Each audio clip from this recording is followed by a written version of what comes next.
Seorang pemuda dari Bandung merantau demi keluarga. Ia tak pernah menyangka, takdir membawanya bekerja di ladang milik seorang janda Taiwan yang sepi. Antara tetesan keringat dan ladang yang sunyi, tumbuh benih cinta yang tak biasa. Bukan hanya beda negara, tapi juga beda usia. Apakah cinta mereka akan bertahan di tengah pandangan dunia? Kalau kamu percaya bahwa cinta bisa tumbuh di tempat yang tak terduga, jangan lupa like, komen, dan subscribe. Kisah ini bakal bikin kamu tersentuh, baper, dan susah move on. Namanya Heri Rahmat. Usianya baru menginjak 25 tahun, tapi garis hidupnya sudah penuh liku dan beban berat. Ia lahir dan besar di sebuah gang sempit di kawasan Kiara Condong, Bandung.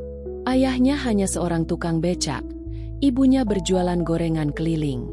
Sejak kecil, Heri terbiasa hidup prihatin, sepatu bolong, baju tambalan, dan makan seadanya. Tapi satu hal yang selalu dipegangnya, jangan pernah curang dalam hidup. Lulus dari SMK jurusan teknik mesin, Heri sempat bekerja sebagai buruh pabrik. Namun krisis membuat pabrik tempatnya bekerja tutup. Ia berpindah-pindah kerja, mulai dari kuli bangunan, ojek online, hingga jadi kernet angkot. Namun semua itu belum cukup untuk membayar utang keluarga dan biaya sekolah adik-adiknya. Saat itulah, Heri mendengar kabar dari temannya tentang peluang kerja di luar negeri, jadi buruh tani di Taiwan. Gajinya cukup besar, dan kontraknya bisa sampai 3 tahun. Ia tahu, jadi TKI bukan hal mudah. Tapi demi masa depan, Heri mantap mendaftar. Ia jual motor satu-satunya, pinjam uang tetangga, dan melewati berbagai proses administrasi yang rumit. Ibunya sempat menangis saat mengantar Heri ke bandara.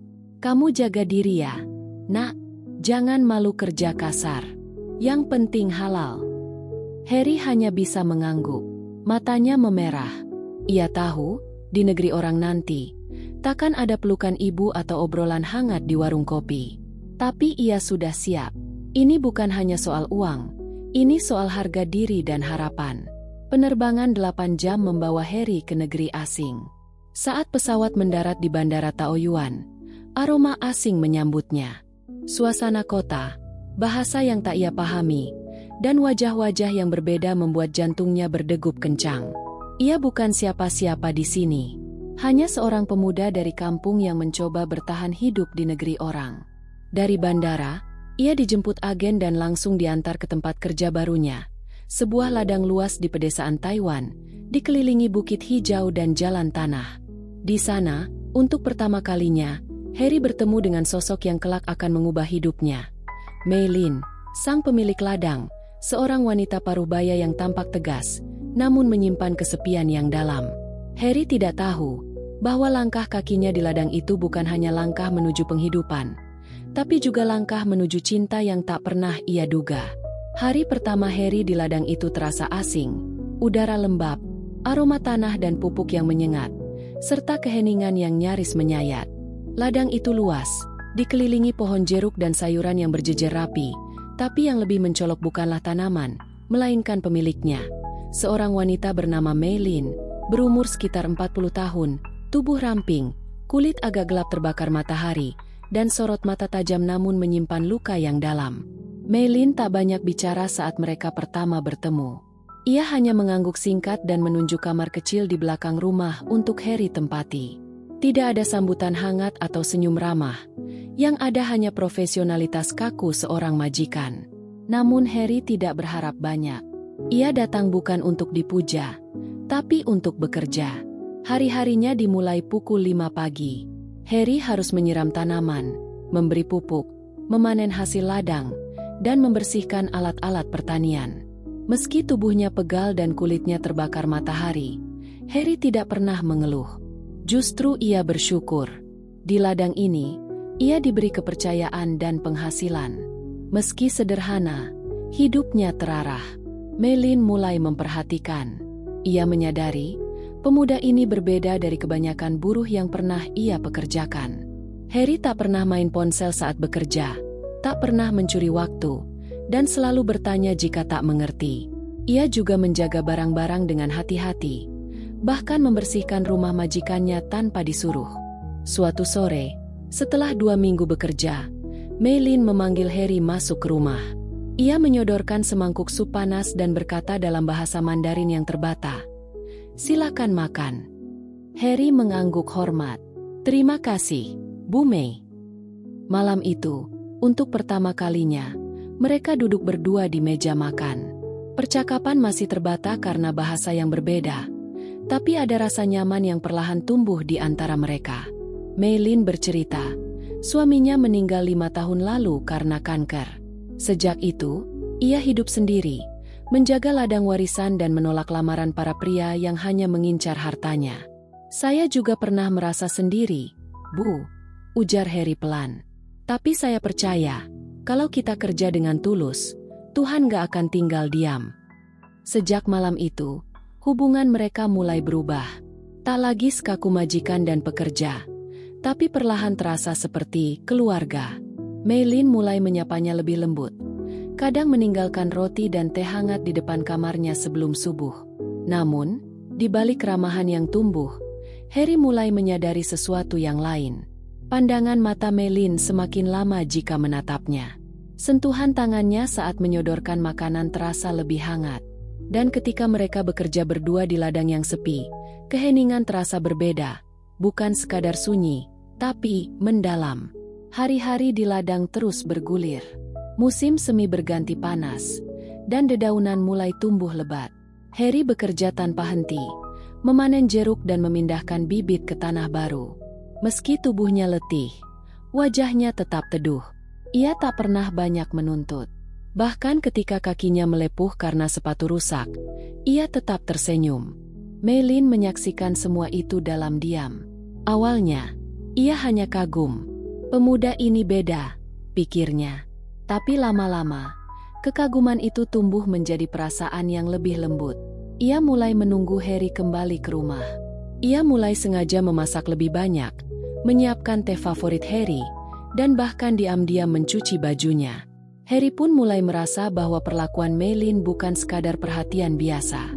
Ia merasakannya saat tangan mereka bersentuhan secara tak sengaja di dapur. Saat itu, Meilin hanya tertawa kecil dan berkata, "Maaf," namun senyumnya mengendap lama di benak Harry. Ada sesuatu yang hangat, yang tak bisa ia tolak. Pada malam-malam tertentu, mereka mulai duduk bersama di teras rumah.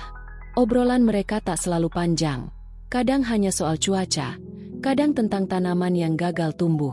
Tapi Harry mulai menanti momen-momen itu. Suara Meilin menenangkan, seperti suara ibu, tapi sekaligus berbeda. Ada kelembutan wanita dewasa yang memikat dan mengundang. Meilin semakin yakin, Harry bukan sekadar pekerja. Ia mulai melihat sosok pemuda yang mampu menambal kekosongan dalam hatinya. Lelaki muda yang bersahaja, tak banyak bicara, tapi penuh hormat dan perhatian. Ia merasa damai ketika Harry berada di dekatnya. Tak ada rasa canggung, hanya tenang dan hangat. Suatu sore, saat Harry memetik jeruk di pohon paling ujung, ia terpleset dan jatuh. Meilin berlari panik dan memeluknya sambil memeriksa lututnya yang berdarah. Untuk sesaat, mereka saling menatap begitu dekat. Tak ada kata-kata, hanya detak jantung yang saling berkejaran. "Kenapa kamu begitu ceroboh?" ucap Meilin pelan. Harry tersenyum tipis. "Karena saya lupa hati-hati. Lagi mikirin sesuatu." "Mikirin apa?" tanyanya lagi, masih memegangi lutut Harry. "Entah," jawab Harry. "Mungkin mikirin seseorang yang udah banyak bantu saya di sini." Mata Meilin sedikit membelalak. Lalu ia tertawa kecil. Tapi sejak saat itu, kedekatan mereka berubah arah. Kini mereka bukan hanya seperti ibu dan anak angkat. Ada sesuatu yang tak terucap, tapi terasa kuat dan nyata. Keduanya menyadari bahwa mereka berjalan di batas tipis antara kasih sayang dan cinta. Namun belum ada yang berani melangkah lebih jauh. Dunia luar mungkin tak mengerti. Tapi di ladang sunyi milik seorang janda dan pemuda rantau itu, benih cinta mulai tumbuh. Diam-diam, tapi pasti. Sejak kejadian jatuh di ladang itu, sesuatu berubah, meski tak pernah diucapkan, baik oleh Harry maupun Meilin. Mereka tetap menjalani hari seperti biasa, bekerja di ladang, membersihkan rumah, makan malam berdua. Tapi diam-diam, jarak di antara mereka makin memendek. Bukan secara fisik, melainkan batin. Harry mulai memperhatikan hal-hal kecil. Cara Meilin menatapnya lebih lama dari biasanya. Cara ia tertawa lebih lembut saat Harry bercanda. Bahkan cara tangannya kadang tak sengaja menyentuh tangan Harry di meja makan, lalu tak buru-buru menariknya. Awalnya Harry menganggap semua itu sebagai bentuk perhatian keibuan. Tapi hati kecilnya mulai bertanya, apakah kasih sayang seorang ibu bisa sehangat ini? Apakah seorang ibu angkat akan menungguinya pulang saat hujan deras hanya untuk memastikan ia tidak basah kuyup? Atau sengaja membelikannya baju baru, dan berkata pelan, "Aku ingin kamu nyaman di sini." Sementara di sisi lain, Meilin mulai terjebak dalam pikirannya sendiri. Ia tahu, perasaannya tak biasa. Harry jauh lebih muda. Ia bahkan menyebut dirinya sebagai anak angkat. Tapi hati tak bisa dibohongi. Ada debar lain saat melihat Harry berjalan ke arahnya dengan kaos basah karena keringat. Ada getar yang asing saat mendengar suara Harry memanggilnya bukan sebagai bos, tapi dengan nada akrab, "Bu Mei." Ia pun mulai berkonflik. Apakah ini salah? Tanyanya dalam hati. Tapi bagaimana jika cinta datang bukan karena logika, melainkan karena rasa nyaman yang tulus? Malam-malam menjadi saksi keraguan mereka. Saat duduk di teras sambil menyeruput teh, mereka sering terdiam lama. Tatapan mereka kadang bertemu, tapi cepat-cepat dialihkan. Seolah takut ketahuan apa yang sesungguhnya dirasakan. Tapi mereka tahu, batas antara kasih sayang dan cinta mulai kabur. Sangat kabur. Suatu malam, Harry bermimpi tentang ibunya di Bandung. Dalam mimpi itu, ibunya bertanya, "Harry, kamu masih ingat pulang, kan?" Harry terbangun dengan mata basah. Saat pagi datang, ia menceritakannya kepada Meilin. "Aku takut lupa siapa aku, Bu," katanya pelan. "Takut lupa dari mana aku berasal." Meilin tak menjawab langsung. Ia hanya menggenggam tangan Harry dan berkata, "Kamu boleh ingat semuanya. Tapi kamu juga boleh tahu, di sini ada yang ingin kamu tetap tinggal." Kata-kata itu menghujam. Bukan sekadar isyarat, tapi sebuah pintu yang perlahan dibuka. Dan sejak hari itu, mereka tak lagi bisa menyembunyikan bahwa ada cinta yang tumbuh. Perlahan, dalam diam, tapi terus mengakar. Mereka sadar, dunia luar takkan mudah menerima.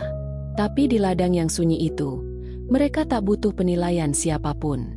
Yang mereka tahu, batas itu sudah tak jelas lagi. Yang dulunya, ibu angkat, dan anak angkat, kini mulai berganti makna.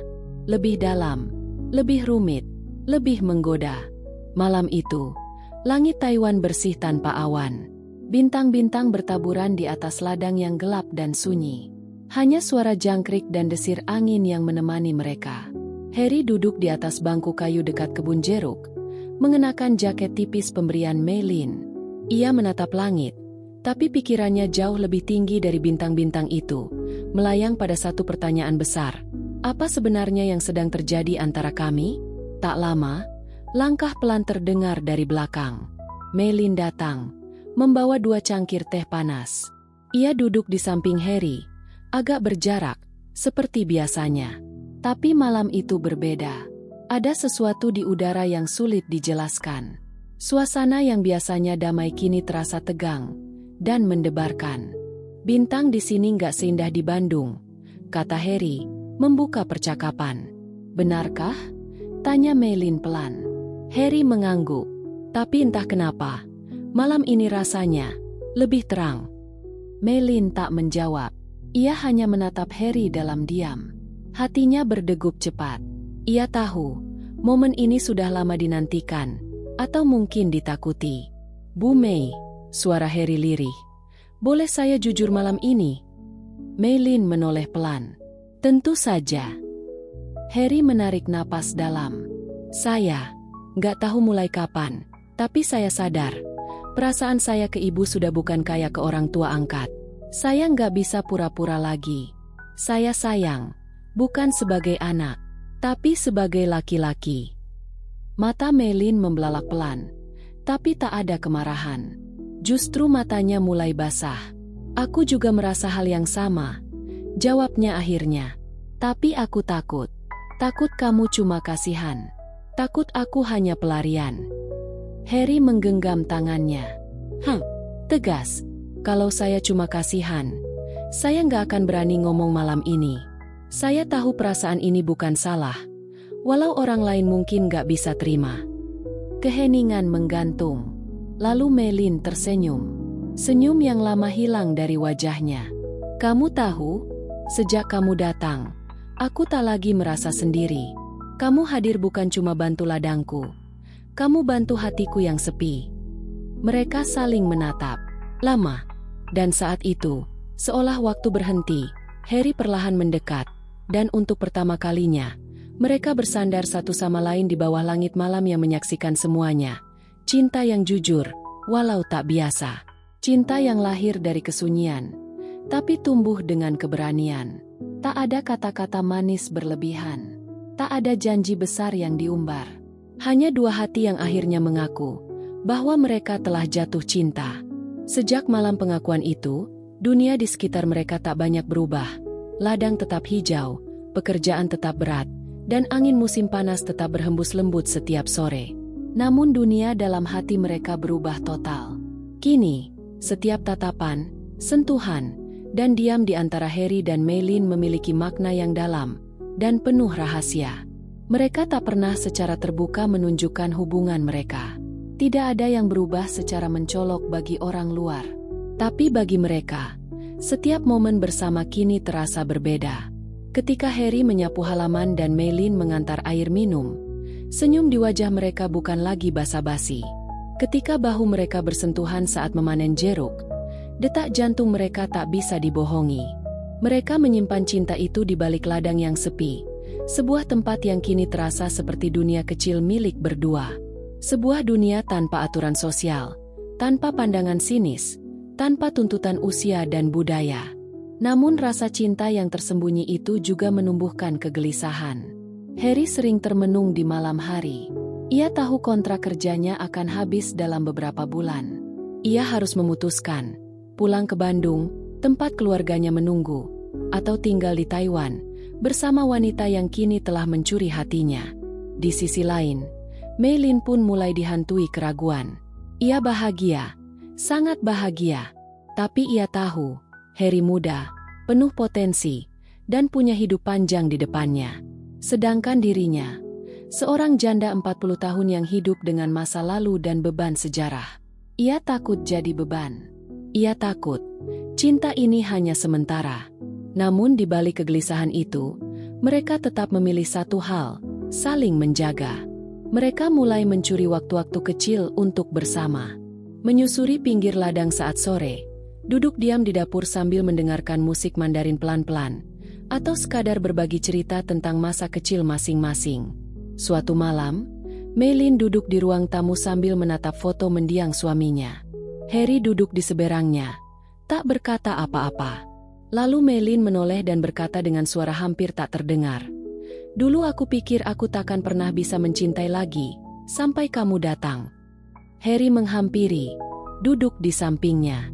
"Saya nggak bisa janji masa depan kita mudah, Bu. Tapi saya nggak bisa pura-pura nggak cinta juga." Mereka tak berani menyuarakan hubungan ini keluar. Takut menjadi bahan gunjingan. Takut dianggap menyalahi norma. Tapi di ladang itu, yang hanya tahu cerita mereka adalah langit, tanah, dan pepohonan. Cinta mereka tumbuh tanpa malu. Diam-diam, tapi mendalam. Musim mulai berganti. Angin di ladang menjadi lebih dingin, seolah ikut membawa bisikan waktu yang tak bisa ditunda. Kalender di dapur rumah Meilin menunjukkan angka yang terus mendekat ke satu tanggal penting. Hari terakhir kontrak kerja Harry. Hari itu terasa seperti bayangan yang perlahan membesar, menghantui keheningan mereka. Tak ada satupun yang membicarakannya secara langsung, tapi keduanya tahu, waktu mereka bersama mungkin akan berakhir. Harry memandangi tiket pesawat yang dikirimkan oleh agensi di Taiwan. Satu tiket pulang ke Indonesia. Satu jalan menuju keluarga, tanah air, dan kehidupan lama. Tapi di balik itu, hatinya penuh tanya, bagaimana dengan Meilin? Bagaimana dengan semua yang sudah mereka lewati? Apakah semua ini hanya jeda sebelum kembali ke kenyataan? Mei-lin sendiri menahan gelisah. Ia semakin pendiam, senyumnya semakin jarang muncul. Malam-malamnya ia habiskan menatap jendela, berharap waktu bisa diperlambat. Tapi ia tahu, ia tak bisa memaksa. Cinta bukan soal memiliki, kadang justru soal melepaskan. Namun pada suatu pagi, saat matahari baru saja muncul dari balik bukit, Mei-lin memberanikan diri. Ia menyodorkan satu map berisi dokumen. Tangannya gemetar. "Aku sudah urus izin tinggal untukmu," katanya pelan. "Kalau kamu mau, kamu bisa tetap di sini. Aku bisa bantu jadi penjamin." Harry terdiam. Matanya menatap dokumen itu seperti sedang menatap dua jalan hidup sekaligus. Ia tak menyangka, wanita yang selama ini dikenal kuat dan mandiri, kini menawarinya bukan hanya rumah, tapi hidup bersama. "Bu Mei," suaranya tercekat. "Ini berat. Saya juga punya keluarga di Indonesia. Mereka berharap saya pulang.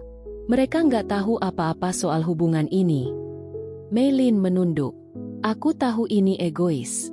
Tapi, aku juga tahu, kamu bukan cuma pekerja. Kamu sudah jadi bagian dari hidupku. Aku mencintaimu, Harry. Dan aku siap menerima semua risikonya. Kalau kamu juga mau bertahan." Harry menatap wajah wanita itu.